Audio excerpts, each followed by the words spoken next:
Ini adalah perkembangan terbaru. Anda sedang menonton Pantau Kerajaan Baru dan hal yang berkaitan dengan pengurusan bencana banjir dan juga situasi semasa banjir sentiasa kami pantau juga, dan ini juga menuntut keselarasan dan juga pengurusan bencana secara menyeluruh. Dan ini juga adalah salah satu tanggungjawab kerajaan perpaduan ini, bagaimana kita melihat ini dapat diuruskan dengan baik dan juga idea-idea baru yang boleh ditonjolkan supaya pengurusan banjir tahun ini dapat diselaraskan dengan lebih baik, dan juga penting untuk kita melihat bagaimana ianya dilakukan secara inklusif. Saya bawakan dahulu perkembangan terkini berkaitan dengan banjir di seluruh negara pada ketika ini. Ini adalah catatan dan juga data yang dikeluarkan melalui portal info bencana JKM.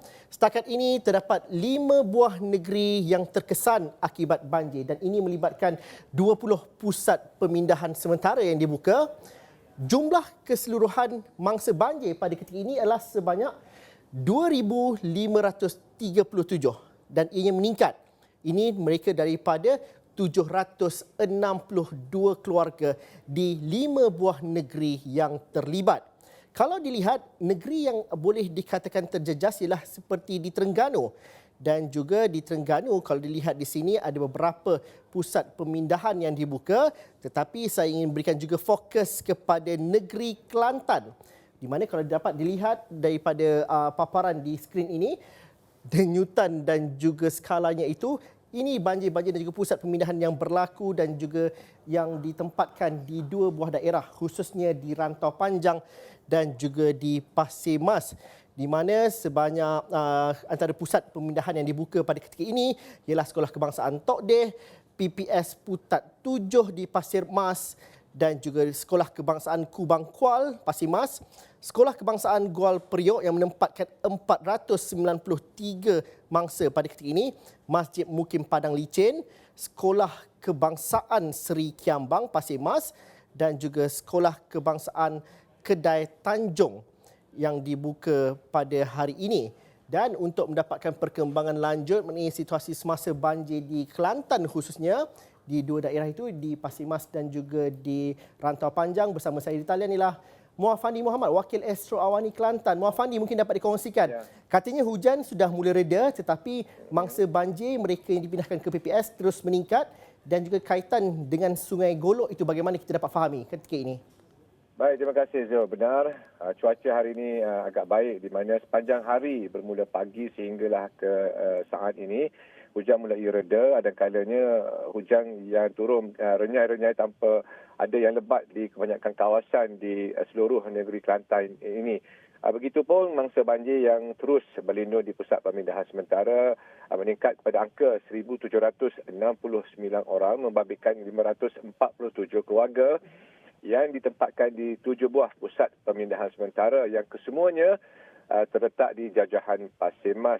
Pusat pemindahan sementara SK Tok Deh tertinggi yang mencatatkan bilangan mangsa banjir yang berlindung, iaitu 704 orang, dengan diikuti dengan PPS SK Gual Periuk sekitar 493 orang. Dan pada waktu ini, bacaan paras air Sungai Golok masih lagi mencatatkan bacaan paras bahaya, iaitu 9.52 meter.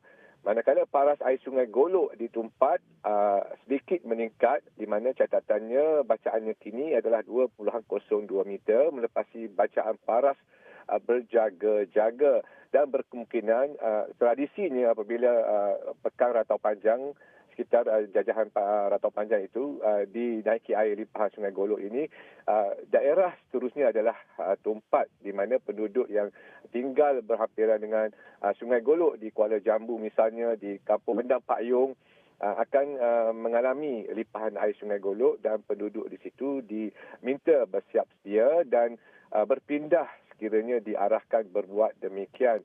Dan untuk makluman Zul dan juga penonton, siang tadi saya sempat menemu ramah pengarah Angkatan Pertahanan Awam Kelantan, PAM Kelantan, iaitu Kolonel PA Muhammad Azhar Mucab, yang turut memaklumkan setakat ini pihak APM sudah menerima beberapa laporan berhubung kehadiran binatang berbisa termasuk ular dan juga kalajengking.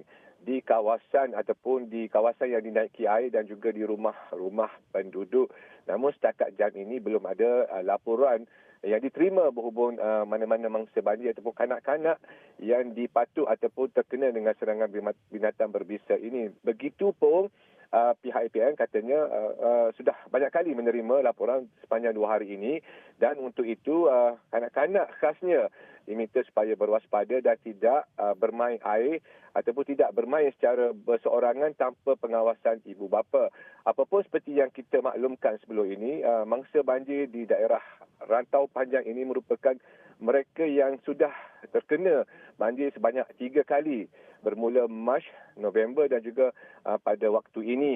Dan sudah pasti mereka sudah pasrah dengan keadaan ini, dan seperti yang kita laporkan siang tadi bahawasanya salah satu punca mereka berdepan dengan situasi banjir air yang meningkat begitu tinggi ini adalah kerana projek lembangan sungai bersepadu Sungai Golok, dan kebanyakan mereka khususnya mangsa banjir dari daerah rantau panjang ini terpaksa berdepan dengan situasi banjir termenung di mana air yang mengenangi pekarangan rumah mereka itu tidak dapat keluar dalam waktu masa yang singkat, menyebabkan mereka terpaksa berlindung dan berada di pusat pemindahan sementara dalam jangka masa waktu yang begitu panjang, melebihi tempoh seminggu ataupun mungkin menghampiri tempoh 14 hari, Zul.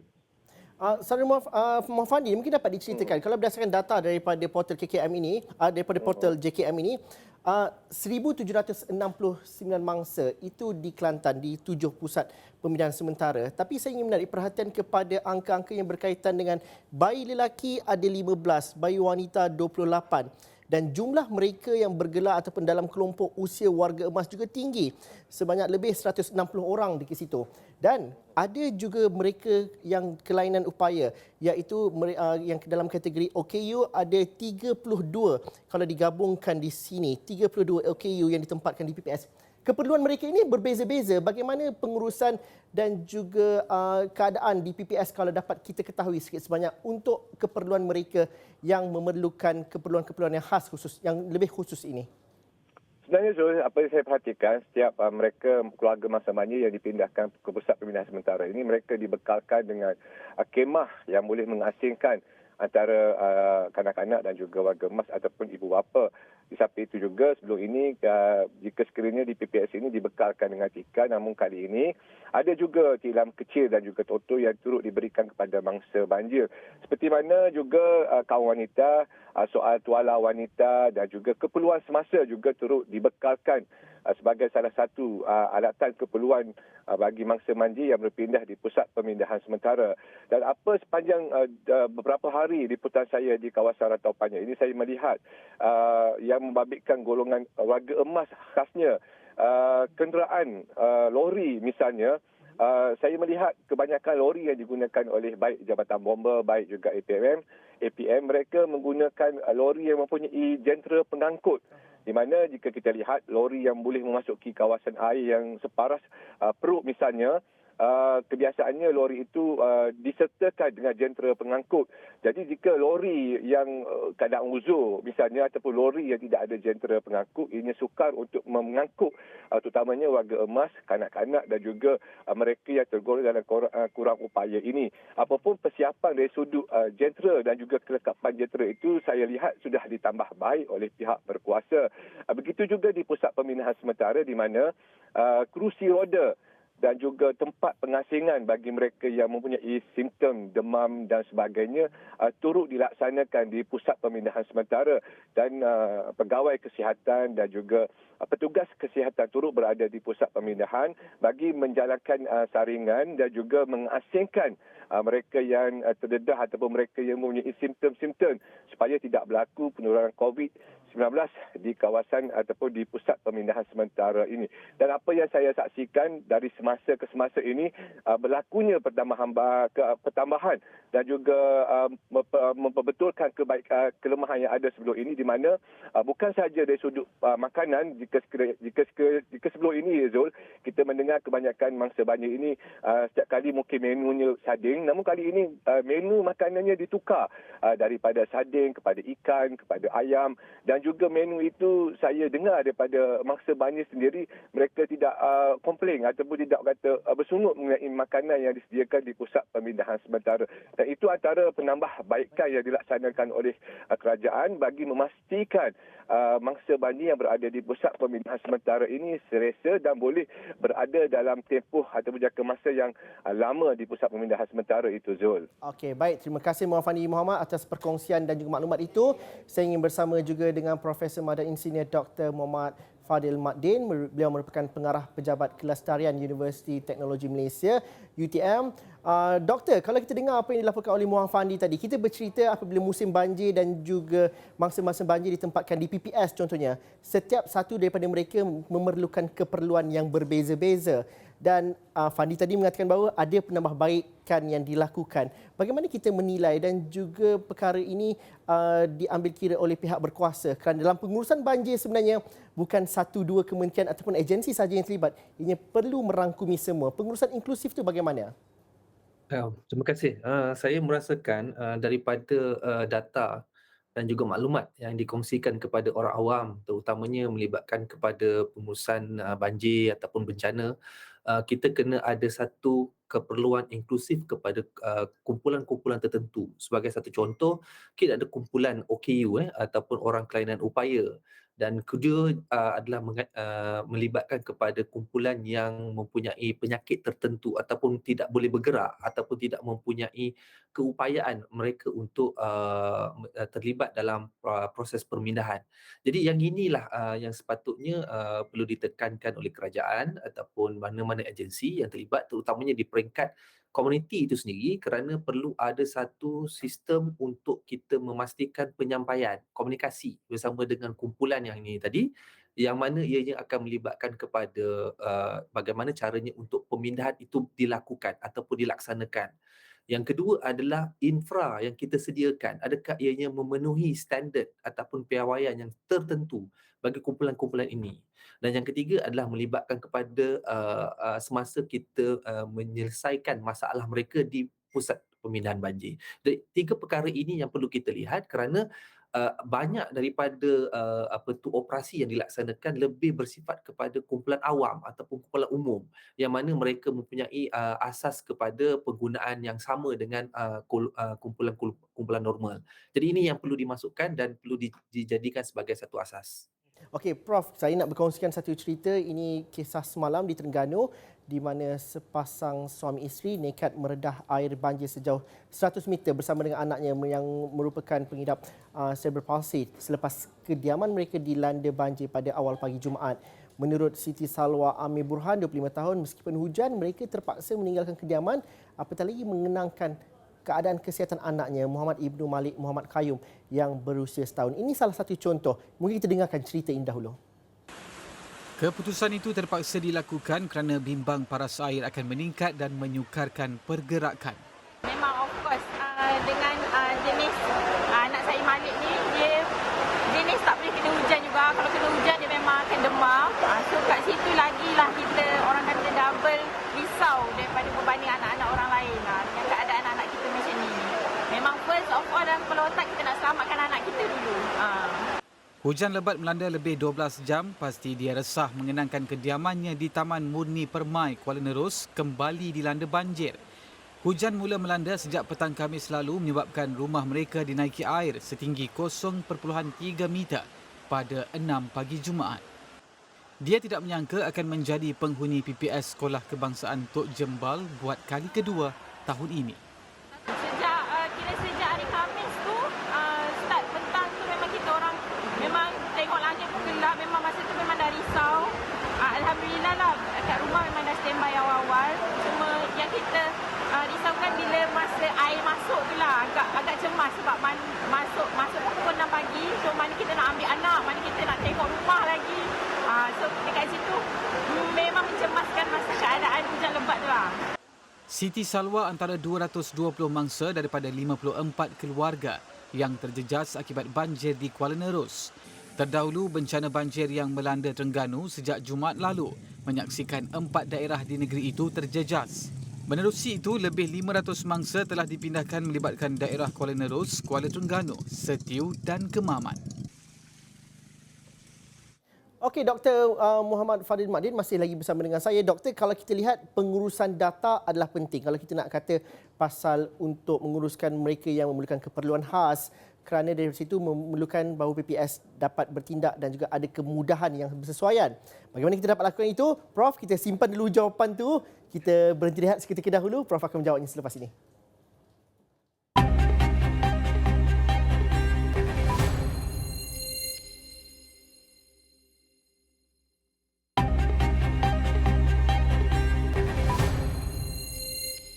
Ini adalah program namanya Pantau Kerajaan Baru dan pastinya kami juga memantau keadaan banjir semasa dan juga bagaimana kita dapat bertindak dan juga melihat kepada mekanisme yang terbaik untuk pengurusan banjir yang lebih lestari. Profesor Madya Insinyur Dr. Muhammad Fadil Madin, Pengarah Pejabat Kelestarian Universiti Teknologi Malaysia UTM bersama dengan saya. Doktor, tadi saya bertanyakan, kalau kita nak memastikan bahawa pengurusan itu lebih inklusif, sebaik-baiknya pengurusan ataupun mereka pihak berkuasa yang menguruskan hal banjir ini memiliki data yang sangat-sangat spesifik. Kerana apabila kita bercerita mereka yang terdiri daripada OKU ataupun keperluan untuk warga emas contohnya, keperluan mereka berbeza-beza, ubat mereka juga berbeza-beza. Adakah kita dah sampai ke tahap itu? Kalau belum, susah tak nak buat? Sebenarnya dalam beberapa data inklusif yang melibatkan kepada pengurusan bencana, kita di Malaysia sebenarnya sudah mempunyai satu kerangka jelas, terutamanya melibatkan kepada proses pemindahan itu sendiri. Cuma saya mungkin boleh menyambung seperti mana yang disampaikan tadi, yang daripada pengalaman dan juga kumpulan tertentu yang kita sasarkan, di mana di beberapa keadaan kita tidak banyak mempunyai maklumat yang inklusif. Maklumat inklusif ini adalah untuk membantu pihak pengurusan ataupun pihak pemantau, terutamanya yang melibatkan kepada kumpulan-kumpulan seperti warga emas, seperti OKU, kumpulan yang berpenyakit dan sebagainya. Jadi kumpulan ini sepatutnya sudah dilaksanakan dalam bentuk satu pengkalan data, database yang dipanggil, di mana perlu diberikan sebagai salah satu daripada tumpuan utama semasa dalam proses banjir. Bermakna dalam kes ini kita di Malaysia masih lagi tidak mempunyai satu mekanisme penetapan dan juga bagaimana penyampaian ini untuk dilaksanakan. Kita bagi satu contoh yang paling ringkas di sini adalah bagaimana kita sudah mempunyai sistem amaran banjir. Sedangkan sistem amaran banjir itu sendiri kemungkinan tidak mesra kepada kumpulan seperti OKU.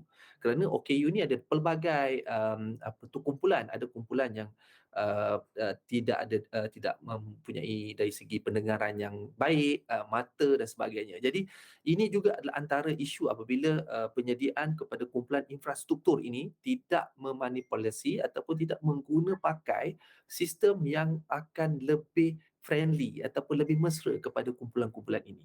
Jadi ini yang akan membina ataupun menyebabkan satu mekanisme penyelarasan, terutamanya apabila melibatkan kepada secara tiba-tiba, secara kecemasan. Jadi kita tidak dapat membantu kumpulan ini. Jadi akhirnya kebiasaannya kumpulan ini akan terdedah dengan bahaya tersendiri semasa mereka untuk dilakukan pemindahan. Mereka terpaksa berada di rumah masing-masing. Mereka tidak mampu untuk bergerak ke pusat pemindahan banjir. Jadi yang inilah mekanisme yang perlu ditetapkan oleh kerajaan dan perlu ada satu prosedur yang jelas, terutamanya yang melibatkan kepada agensi dan juga kumpulan sukarelawan.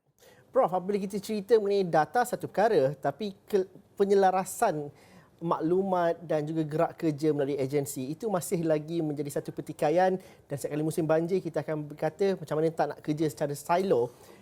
Apa pendekatan yang sebenarnya yang boleh dikemaskan lagi? Ya, kita ada kerajaan baru dan juga kita ada pengurusan baru. Sepatutnya itu juga antara perkara yang kalau lihat daripada segi modul, kalau kita cerita daripada segi prosedur dan sebagainya, saya rasa lengkap. Tetapi daripada segi pengurusannya itu, apa yang kita boleh lakukan di sini dan juga ditambah baik daripada hal-hal perkongsian aset dan juga perkongsian dan juga keselarasan data ini? Saya bagikan kepada dua perkara. Satu perkara adalah berkaitan dengan libat sama kita dalam membantu untuk kumpulan-kumpulan SASA ini. Adakah kita mengambil kira komponen daripada kumpulan SASA itu sendiri? Jadi sepatutnya apabila kita nak menyediakan satu mekanisme untuk penyelarasan di peringkat banjir, sepatutnya kumpulan NGO, kumpulan yang bernaung di bawah persatuan OKU itu sendiri, mereka perlu dilibatkan. Terutamanya mereka akan memberikan fakta yang sepatutnya digunakan daripada kumpulan perancang dan juga bagaimana untuk mereka bentuk dari segi sistem pengurusan banjir itu sendiri. Yang kedua adalah melibatkan kepada teknologi. So teknologi yang maksudkan di sini adalah terutamanya apabila proses pemindahan itu dilakukan, bot mana yang sesuai, penggunaan tilam apa yang sesuai, makanan apa yang sesuai diberikan kepada kumpulan ini dan sebagainya. Jadi proses dari segi dipanggil sebagai senarai semak, sepatutnya dia adalah mestilah melibatkan kepada satu kumpulan yang mana ianya melibatkan kepada kumpulan perancang tadi. Kita ada satu kumpulan di bawah NATMA sebagai satu contoh. Kemudian kita gerakkan di bawah kementerian-kementerian ataupun di bawah agensi yang biasa membuat penyelarasan di peringkat daerah ataupun di peringkat komuniti itu sendiri. Jadi proses ini sepatutnya sudah ada senarai semak yang lengkap dan diberikan kepada semua agensi yang melibatkan kepada pemegang taruh dan mesti dipraktikkan secara seragam. Jadi tidak ada lagi maknanya agensi ini akan menuding jari antara satu sama lain ataupun mungkin ianya tidak dapat satu ketetapan yang jelas sepatutnya siapa yang menyediakan apa sebagai satu contoh. Jadi apabila contohnya agensi seperti KKM, JKM dan sebagainya dilibatkan dalam proses libat sama dan kita masukkan juga dari segi kumpulan-kumpulan tadi daripada NGO, daripada kumpulan OKU dan sebagainya, mereka akan memberikan satu mekanisme yang terbaik untuk dilaksanakan di peringkat operasi. Doktor, bagaimana kita melihat sekarang ini kalau menurut daripada pemantauan dan juga keadaan dan juga maklumat yang diberikan oleh JKM dan juga Jabatan Saliran contohnya, banjir yang berlaku masih lagi dalam keadaan yang tidak begitu mendadak dan trend itu menurun. Akan tetapi dalam hal yang berkaitan dengan alam sekitar sudah pasti kita tidak dapat mengagak dengan tepat kerana kalau dilihat kepada banjir 2014 tahun lepas contohnya, ianya berlaku tanpa diduga. Bagaimana persiapan pada ketika ini? Kalau semuanya sudah okey, tetapi bagaimana kita berdepan dengan sebarang risiko dan juga kemungkinan kerana kita tidak mahu mengulangi apa yang berlaku pada tahun lepas ataupun pada tahun 2014 contohnya. Saya melihat kepada proses di mana pemilihan kawasan bencana, di mana kita sudah mempunyai data sejak daripada 15 tahun, 10 tahun kita sudah ada data tertentu yang mana melibatkan kawasan-kawasan tertentu di seluruh Malaysia. Tetapi data ini juga kadang-kala kita kena lihat dari segi prediksi di mana terdapat juga kawasan-kawasan yang belum pernah mengalami banjir ataupun dipanggil sebagai banjir kilat sebagai salah satu bentuk bencana dan ianya dilibatkan dalam proses untuk di mana kita ada satu mitigasi khas. Jadi saya memberi cadangan kepada semua PBT, kumpulan di bawah PBT ataupun agensi di peringkat daerah, sebenarnya walaupun kawasan tersebut tidak mempunyai keperluan bencana, sepatutnya SOP ataupun garis panduan ini sudah pun diletakkan di peringkat PBT. Jadi kerana kita sudah pun bersedia ke arah dipanggil sebagai adaptasi kepada perubahan iklim. Jadi bila-bila masa di mana-mana saja ianya boleh berlaku walaupun di kawasan bandar. Jadi inilah antara perkara yang perlu dimasukkan dalam satu mungkin penjajaran baru dalam bentuk SOP dan juga mekanisme supaya ianya bukan hanya tertumpu kepada kawasan yang biasa mengalami bencana ataupun banjir sebagai satu contoh. Jadi perlu juga dilibatkan kepada kawasan-kawasan lain dan jadikan ini sebagai satu asas. Kerana kita di Malaysia kebiasaannya kita melihat kepada kawasan yang berisiko sahaja. Jadi kita tidak melihat kepada kawasan-kawasan yang rendah risiko ataupun belum pernah berlaku. Jadi ini yang saya sarankan kepada pihak agensi supaya menitik beratkan SOP terutamanya melibatkan kepada bencana dan juga adaptasi kepada bencana tanpa mengira kawasan. Dan bagaimana kita melihat pengurusan banjir pasca surut itu sebenarnya lebih sukar dan juga menuntut cabaran yang pelbagai dan persediaan kita ke arah itu kerana kita tidak boleh melihat kepada banjir termenung, air tenang. Kita kena bersedia beberapa langkah ke hadapan. Bagaimana kita melihat dan juga ada mindset yang baik daripada masyarakat atau pemangsa banjir sendiri? Baik, sebenarnya pasca banjir dia melibatkan kepada pengurusan selepas daripada banjir surut dan sebagainya. Kita lihat keadaan ini dahulu, di mana pada waktu itu kita melihat banyak lambakan dari segi makanan sebagai contoh, mungkin juga terdapatnya lambakan dari segi puing-puing ataupun sedimen dan sebagainya. Jadi ini perlu diuruskan oleh pihak PBT sebagai satu contoh. Jadi kita mencadangkan supaya salah satu daripada infrastruktur yang perlu ada, yang perlu ditambah baik, bukan hanya melihatkan kepada mangsa banjir itu sendiri, tetapi infrastruktur bagaimana menguruskan perkara-perkara yang selepas daripada banjir seperti sisa puing dan sebagainya. Okey. Itu yang pertama. Yang kedua yang saya melihat di sini adalah bagaimana untuk menguruskan dari segi pengurusan di peringkat trauma ataupun di tingkat psychological, di peringkat masyarakat itu sendiri. Jadi kebiasaannya mana-mana komuniti yang biasa terkena banjir, mereka boleh mengadaptasi secara perlahan dan berfasa. Tetapi bagi kawasan yang tidak pernah mengalami bencana ataupun banjir, kebiasaannya mereka akan mengalami traumatik yang sangat tinggi. Jadi mereka sama ada meninggalkan kawasan tersebut ataupun mereka akan mohon dari segi kerajaan untuk membina benteng, membina satu prasarana dan sebagainya. Dan ini akan menyebabkan berlakunya peningkatan dari segi bajet, kewangan dan sebagainya kepada kerajaan ataupun kepada kerajaan tempatan. Jadi saya mencadangkan supaya pada masa akan datang untuk kita mengadaptasi dan membuat mitigasi awalan di peringkat PBT dan juga peringkat daerah, sepatutnya kita sudah ada satu mekanisme, terutamanya melibatkan kepada kumpulan-kumpulan yang biasa memberi bantuan dan juga kumpulan-kumpulan yang dalam dipanggil sebagai kumpulan-kumpulan teknikal, di mana mereka juga boleh memberi bantuan dan boleh memberikan justifikasi yang jelas bagaimana untuk menguruskan bersama-sama dengan PBT. Jadi selama ini kita hanya menguruskan dari segi keperluan manusia, tetapi kita kurang dari segi pengurusan di peringkat NGO. infrastruktur. Okey, Prof, kena datang kemudian, nanti kita boleh berbincang dengan lebih panjang lagi di studio pula. Terima kasih. Terima kasih Profesor Madya, Insinyur Dr. Muhammad Fadil Muhammad Din, Pengarah Pejabat Kelestarian Universiti Teknologi Malaysia. Sekian saja Pantau Kerajaan Baru. Kita jumpa lagi nanti.